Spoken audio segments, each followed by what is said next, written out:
Is that like a series? Can you hear us? We got this. No, it's good. All right, let's do the damn thing. Let's do the damn thing. I think you're stupid, and I think it's the best book I've ever read. I'm gonna hate you if you actually believe that. All right, welcome back, everybody. Welcome back! Welcome back, everybody, to the Loud Library. I'm Jacob.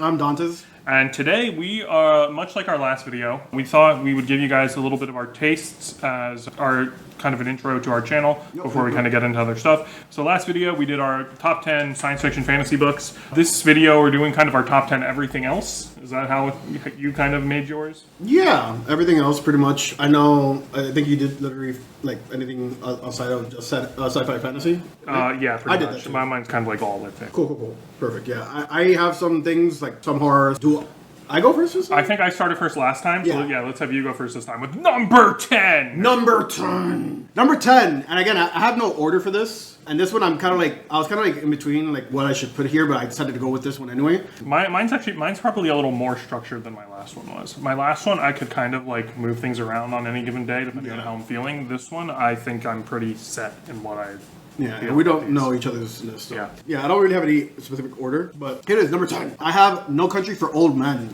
by Cormac McCarthy. It is a standalone book. Cormac has a really interesting writing style, or I don't know, editing style, where he doesn't use any quotations for any of his dialogue.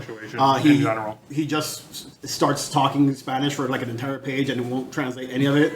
And I was between this one and All the Pretty Horses, and then again, I was also kind of like thinking about not including it, but No Country hit me better, or hit me a little bit better. It was my first Cormac book that I read, and just because I had seen the movie already, and the movie's excellent, great, and then seeing that different perspective in the books, from especially like the main villain of the series, it was just delicious. I mean, Sugar is one of the best. Like I want to like chew on that for a while. It's so good. Yeah, No Country for Old Men, it's like Western style. Like not really Western, but like whatever. Yeah, lit fic. Yeah. We didn't look at each other's lists, so it's actually kind of funny. My number 10 is also a Cormac McCarthy book. Oh! My number 10 is The Road. The Road. Yeah, this is one of Cormac McCarthy's few books he did that wasn't a Western.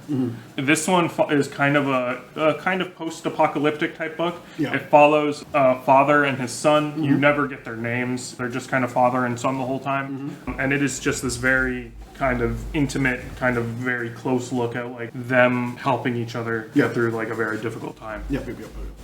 I agree. I read The Road as well. I know Vera really likes it. She claims that all fathers must read. Yeah, I remember that. Yeah, this book, so you have like a deeper connection with your child. I don't understand that, but I liked it. I don't think it hit me. I liked it just fine. I mean, I liked the book. I don't know why I'm trying to like put qualifiers on it, but like it didn't hit. It didn't beat All the Pretty Horses or No Country for Old Men. It is the only McCarthy I've read so far. Yeah. So if I read others, I might change my mind about it. But but right now that's my number 10. I highly recommend All the Pretty Horses. Yeah, I'm gonna get to them eventually. Yeah. I'm actually on the third book of the Borders trilogy, and I'm hopefully reading it now in December. So. All right, you're number 9. Number 9 is a nonfic. Actually, okay. It is a history book, and I like narrative histories. Yeah. So my number 9, is Radium Girls by Kate Moore. Radium Girls, when in chapter 1 you're horrified about what you're reading, you know it's going to be a good time. I learned a lot from that book, and about something that I wasn't even like really interested in to begin with, and it was just so like the narrative structure and following these girls and hearing their stories and like being horrified at the entire process and like kind of like disgusted by like the deplorable like tactics that the companies back then did with these girls that used to take I think it's like lick, dip, paint technique, where they're just licking the brush, dipping it, and then painting it on the thing, and then repeating it over and over again. And it's like they didn't know anything back then, and I was, and you really, I really like wanted to like for justice to be served throughout that series, and I like my number 9. So your number 9. My number 9 is a book both of us just read recently. It's actually Never Let Me Go by Kazuo Ishiguro. I know I have on my list. I have a stronger opinion about this than you do. Yeah, like I said in our wrap up video, I read this very recently, and it has just kind of stuck around in my brain, and I just like can't stop thinking about it. It is just it's a very like moving story about kind of what life means like in the face of like knowing certain things with certainty. Yep. And just kind of like when you kind of zoom out of the story and think about like how like that is with us in our real world as well. Yeah. I think it's just very moving. It makes me think a lot about what I want to be doing with my life. It was very like the themes obviously in it are great. It just I didn't connect with it as much as you did, but I agree it's a good book and I think it's well deserved on your not on mine. All right, my number 8. It's a book that I also brought up recently in our wrap-up video. It is El Principito, or The Little Prince by Antoine de Saint-Exupéry. It is a French children's book. I know I'm kind of cheating. Like it's not. How could you really like include it? But like again, it's one of those books that I've always said that's one of my favorites from like since I first read it, and the themes and messages that are in that book still kind of resonate with me. And I just like Little Prince. I want to just hold and cradle and take care of him forever. And it's such a beautiful story, written in like 90 pages, and there's art everywhere throughout the book, and it's art that Saint-Exupéry did. And it's really beautiful, and I love and that's my number 8. Your number 8. My number 8 is one I think a lot of people know. Yeah, no. Okay. My number 8 is Pride and Prejudice by Jane Austen. Ooh, yes. This is kind of probably like I have since read a lot of romance books that I actually do quite enjoy, but I think for a long time this might have been like the only romance novel that I enjoyed. And I just think it's great. I think it's funny for the time, like so much funnier than you think it is for the time. It is great. It's like kind of witty and stuff, and and it makes me want to read a lot more of Jane Austen, which I haven't yet, but I want to read Emma and Census. Emma is big up there on my list. Yeah. I hear both are actually really good. And I read that earlier this year. My number 7. Yes, number 7 is out of left field. No one really knows this series or this book. I read it and it just hit me. It's so funny, and it's kind of like it was a meme back in the day because it developed off an online forum that then became its own book. And even the author kind of talked about how he started, and like he published it under a pseudonym. I have David no Wong. Idea where you're going with this. I'm trying to lay out all the facts. Okay. So it's like imagine like Lovecraft meets gamer culture and internet culture. Okay. And this guy writes a book after with a pen name of David Wong because it's most common first name or most common last name, whatever. It was just stupid. It's just a stupid internet joke, and it's book 2 of the John Dies at the End series, and it's called This Book is Full of Spiders. I've never heard of this. No one's ever heard of it. It hits me at like it hits a funny bone in me that I just enjoy. And it again, Lovecraft meets a bunch of fucking idiots. And it's so great. It like has this horror element that you kind of like get disgusted by because there's a lot of like that otherworldly like vibe to it. Yeah. But it's so good. These stoners that are just like running around, and it's just I love it. There's a part in the book, and it's no spoiler, but like they're trying to figure out how to stop the planes from dropping a bomb, and they and they get all these people to form a giant penis. And like a bunch of people to like form a giant penis, and then they stop because like obviously these people are not like zombies or whatever, like they know how to form a giant penis, and as people it's great. I loved it, and the audiobook is great as well. I enjoyed it. This book is full of spiders. Number 7. You. I have bad taste for putting Pride and Prejudice. Yeah, okay. It's great. I love it. My number 7 is The Catcher in the Rye by J.D. Salinger. God, you're so pretentious. This is a book I actually haven't read in a while, and I want to reread it soon, I think. Mm-hmm. And I don't really know what there is to say that I think a lot of people like haven't already said. It's a very classic book about kind of like boyhood and coming of age, but kind of like growing up with this like rebellious spirit and like what that does to people and how that should be dealt with and stuff like that. Yeah. I had to have read it at some point, or maybe just Spark Notes in school. But I mean, it's classic. I haven't. I think I know we're bringing her up again, but like Vera, didn't she say that's like her favorite? I have no idea. It's one of those things. But yeah, that was your number 7. So number 6 for me, another non-fic. Okay. Yeah, another history like focusing on a specific person this time, and it's Agrippina by Emma Southon. It focuses on Agrippina, who is the daughter of a Caesar, a wife of another Caesar, and I think wife and niece. I think they did that, and the mother of another Caesar. I think of Nero. Okay. I think there's like a. It's not a great one to be the mother of. Yeah. No, yeah. There's a bunch in there, and like she's very polarizing the whole like throughout history. I mean, and most of the Roman historians kind of like badmouth her just because of her lifestyle. But Emma Southern has like this really witty way of writing and this charm to her, and like kind of like pointing out kind of like the stupid ideas of like historians in the past about specifically about women in history, specifically women in Roman history. Okay. And I enjoyed it. It was my first Emma Southern book. I then went on to read almost all of them. I'm going to read the final Emma Southern book that's currently out. But I love her writing style. It's really great. You learn a lot about this person that I didn't know much about, obviously, because most of history revolves around men. But it was great. Loved her. I thought Agrippina was very compelling, and just you learn a whole new side of, I guess, Roman history. Yeah. Yeah. Okay. So you're number 6. My number 6. Yes. My number 6 is City of Thieves by David Benioff. Ooh. Some of you might recognize that name. He was one of the showrunners of the Game of Thrones TV show. Yep. So depending on how many seasons of that show you've seen, you probably have a different opinion of him. Yep. He also is in is it Dave or is it DBY Sets? Also in a D&D group with like Joe Manganiello and all those like people. Tom Morello. I have no idea. Joe Manganiello has this giant all-star like cast of D&D people that he plays D&D with. Okay, I didn't know and I think David Benioff is, or the other one is on there. Like all these different people. The Big Show from wrestling. They're all in this group. It's nice. crazy. Okay. Yeah. And this actually comes. The book is based off of kind of his, I think, grandfather's account of his time in Leningrad during World War II. Oh wow. So when the kind of Germans were pushing into Russia, and Russia had the kind of scorched earth policy and was like torching all of their crops and stuff, and just the kind of famine that resulted. And it is about this kind of young boy and these two young men. This kind of general is they both kind of get in trouble, and this general is like, hey, I'll let you guys go if you can find me a dozen eggs to make a cake for my daughter's wedding. Okay. And it was because there was like no food in the city. Like this is basically an impossible task. And so it's these two kids basically go off and try to find a dozen eggs in a starving city, and it is just funny. It is touching. It is great. You should read it. Yeah, City of Thieves? All right. Yeah, I'll put it on my... I can't find my phone, but put it on my TBR after this. Number 5. Yes, you're number 5. And it's a book that you just recently read. I think we might have the same number 5. Oh my god. Perfect.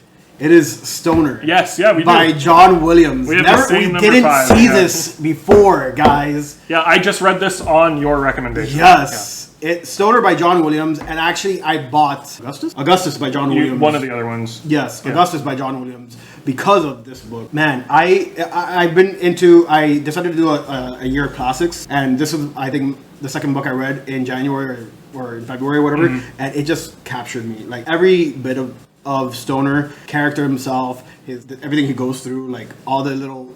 Even the boring bits, just like it gripped me, and I wanted to just find out how he got to this point in his life, and at the end, how like he kind of like finally accepts or like kind of becomes like whatever he feels comfortable with. It is just beautiful. Yeah. It's just this book about this guy's rather sad, like kind of depressing life. He's a very passive gentleman, and these kind of moments of good that he has in them. Yeah. And a lot of moments of bad too. Yes, so, yeah.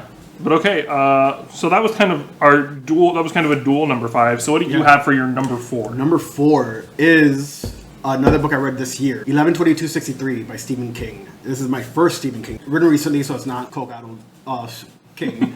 But yeah, man, I can't tell. I thought that I steered clear of King for a long time because I just thought first of all, he writes so much, and then his movies were just like most of the movies are garbage. I don't know if I've seen. I don't think I've read Stephen King, and I don't know if I've seen any Stephen King movies. Green Mile, Shawshank Redemption, Misery, all that stuff, whatever. No. It's so many of his movies are kind of like TV movies and all that stuff, and it's just kind of like corny, trashy, or whatever. And a lot of people say like he doesn't know how to do endings and stuff. So I was kind of like very tentative of going into Stephen King, and everyone recommended 11/22/63. We had a couple friends on the Discord server that like really hyped it up for me, and this year I finally took the dive in because it is a chunky book. It is like over 1,200 pages. Yeah, it's something crazy. And I could not tell you how wrong I was in my assumptions that his writing was garbage as well, or at least like mid.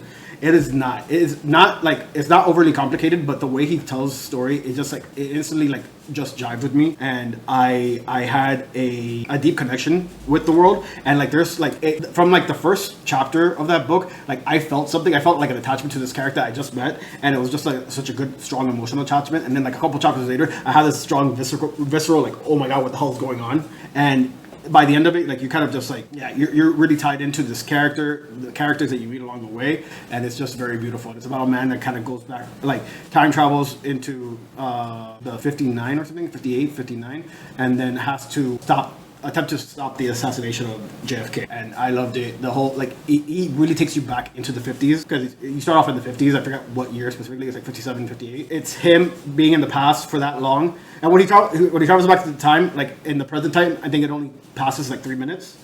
So he goes back and forth. I actually didn't know that. He doesn't the first time to stop something and see if it actually changes anything in the future, to see like if this actually means anything. But so the second time he goes back, and obviously when he goes back the first time, he's there for like a couple months, and he comes back, it's only 3 minutes have passed, and then so it goes back.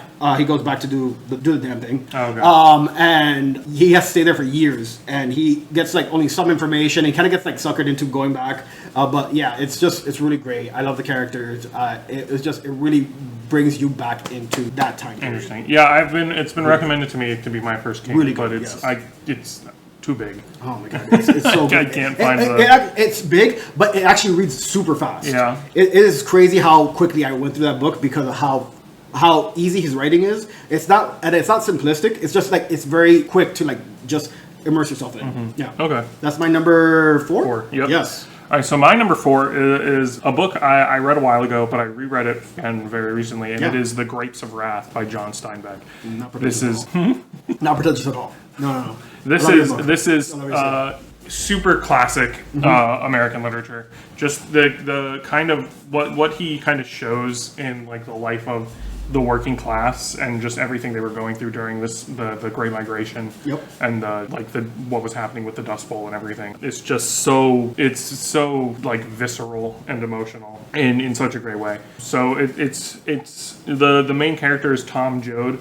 But I think the real kind of like standout character of it is the mom, which is Ma Joad. I don't know. I think that's the only way they refer to her. Mom. Yeah, and who's just this woman who's trying just like to do everything she can to just hold her family together in such a crazy time, and it's such an incredible book. I have made my girlfriend read just chapters like out of context. My fiance. Sure. I made my fiance read just out of context chapters of the book because I just think they're so incredibly well written. Okay. Yeah. Awesome. Yeah, I haven't read it. It is on my TBR, but I haven't read it, so it's great to hear that it's so high on your list. I definitely want to get into it. My number 3. We're now on number 3. Top 3. Yeah, top 3. My number 3 is Frankenstein by Mary Shelley. Okay. And again, I don't want to say like all these some of these books, obviously this book is full of spiders in here, so it's not like the best books I've ever written, but like these are the ones that I come back and think about quite often. I think my final essay in high school was about Frankenstein, and I recently just read it last year, and I got a special edition gifted to me by some of our friends that shall not be. They're giving you gifts. How close to them are you that you won't say their name on here? No, I'm not gonna name them. Period. Yeah, I really like the book. I like the exploration that it goes through. I love like kind of Mary Shelley's her own personal journey that she went on while writing this book, and then like the story that she had to edit herself after the fact too, after the original 1818 I think release into the 1831 release. Yeah, I mean if you don't know what Frankenstein is, it's the story of a scientist person, whatever, that kind of like brings life to the inanimate, and him kind of neglecting that creature. And Frankenstein is the scientist, not the monster, obviously, but like it gets lost in translation now. But yeah, I absolutely love it, and I think I want to do a reread again because of how often I think about it and how just great that storytelling. And I think it's also epistolary. Why do I have so many like frame narratives or like epistolary tops? I don't fucking know. I don't know. My number 3 is Slaughterhouse-Five by Kurt Vonnegut. Oh, that's the book I did not read for the book club. I don't think you were in it at the time. It was the first book that it was the first book that you couldn't make. I read this earlier. Another book that I read earlier this year. A lot of my books on this list are from this year because I think great taste. This is the first year that I read a lot more outside of science fiction and fantasy. Okay. But yeah, Slaughterhouse-Five. Some might argue that Slaughterhouse-Five is a science fiction book.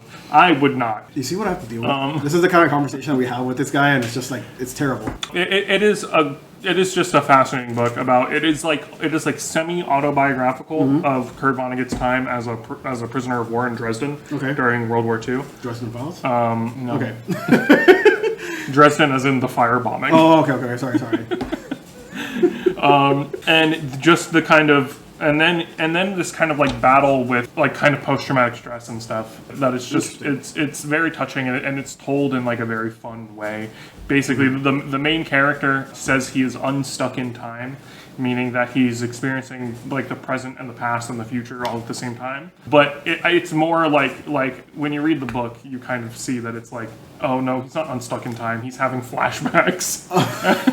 and stuff like that. Yeah. All right. Interesting. It's definitely one of the ones that I have to I should read because everyone kind of not everyone but any pretentious person kind of talks about Vonnegut like he's the next coming of Christ. I don't. It's the only book by him I've read, but I want to read more. Yeah. And I mean he's good and he has this very kind of I don't know what I would call it because it's not like wordy, but it's like this very like crisp writing style. Oh yeah. That's like kind of light, but also can be like very profound, funny and profound. Okay. Yeah. Both. Oh, okay. Cool. Awesome. That's your number 3. Yeah, so number 2, your number 2. My number 2 is one that I read this year, and it's one that has my name in it, Dante's. It is The Count of Monte Cristo by Alexander. Dante's Inferno. No, not Dante's Inferno. That one's a boring book. I don't care. I read it was interesting, but it was boring. Count of Monte Cristo by Alexander Dumas. It is the story of Edmond Dantes and his revenge story on the people that did him wrong. It's the ultimate revenge story, as everyone kind of likes to say. I actually read another book recommended to me by a friend of ours that shall not be named. The Star Is My Destination by Alfred Bester, which is kind of like a revenge story, like a kind of Monte Cristo but in space. Super great. Everything any revenge story should be like based off of kind of Monte Cristo because it's so great. It's so long. Yeah, you could probably slim it down and chop it up a little bit, but I felt like everything mattered in the story to actually connect. And this is like I know it was written at a time where he was writing it in like newspapers or magazines, so he was getting paid for keeping it long. Serial. It was serial. It was serialized, yes. So I know that aspect to it, but I feel like all of it kind of mattered at the end, by the end of the story. And I just loved it. It was kind of like an out-of-body experience hearing him. It's not even Edmond that he's being referred to. It's always as Dantes being referred to.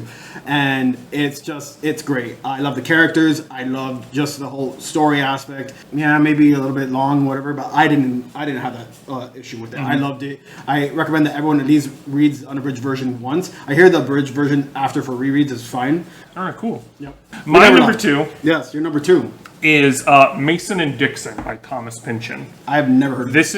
So Thomas Pynchon is a pretty famous 20th, 21st century writer. Is he? Kind of end of the 20th century, I think. Okay. Yeah. He wrote Gravity's Rainbow, if that rings a bell. Yeah, no, it's a famously kind of hard to get through text and stuff. No. Mason and Dixon is the only book by him I've read. I want to read more by him, but it's the only book by him I've read. And I don't think it was as bad as people say Gravity's Rainbow is. Okay. But yeah, Mason and Dixon it's a pretty short book, if I remember correctly. And it's about, do you know I can't remember their first names, but it's something Mason and something Dixon, and they made the Mason and Dixon line. Yeah. Okay. So they're these kind of British surveyors who are in America, and it's just a kind of it's a kind of wacky narrativized version from Pynchon of what they were doing, and it's a very good time. Fun? I would recommend reading it. Yeah. Okay, so it's not like suck up. It's kind of like fun. It's both. Vibe. It's both. Yeah. Okay. It's kind of it has some fun kind of absurdity to it, but then there's also these kind of and who's that by?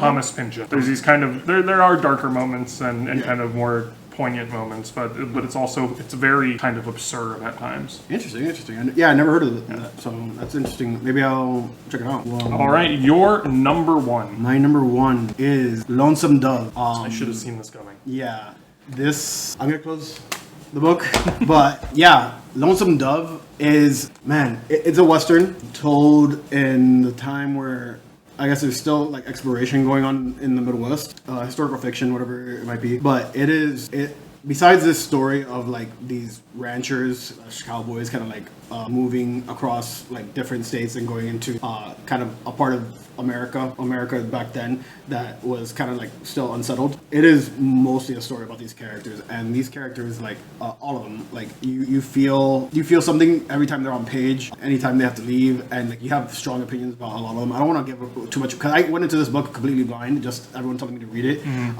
It's just a bunch of cowboys moving cattle into the unsettled lands, and it's a great time, and I highly recommend it. It is, again, I have no real order for like how I did this, but man, I want to say that Lonesome Dove really hit a spot in me, especially like some of the characters. All right, and my number one and my only repeat author on this list is East of Eden by John Steinbeck.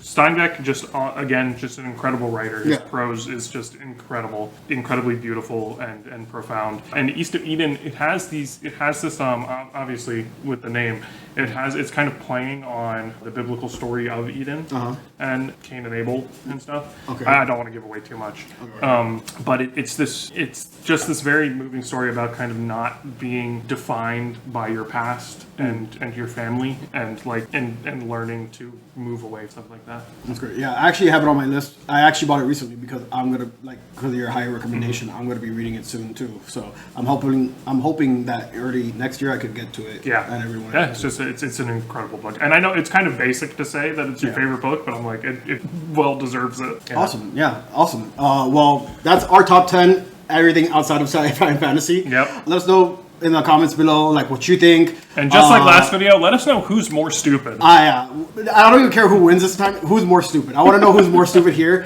for sure. Or who's more pretentious, maybe, for this one. I mean, everyone knows it's you. No, I don't think so. Last time you had Hyperion on your last one. It makes me think. And Name of the Wind. I love it. I love it. You can't even talk bad about it, but like I loved it. And again, if you know who we're talking about in these videos, just do little milk emojis in the comments. Nobody's gonna know. They're gonna be in the description of every video because we talked about every video. All right, everyone, thank you so much. Thank you so much. Have a good one. See you next time. Bye.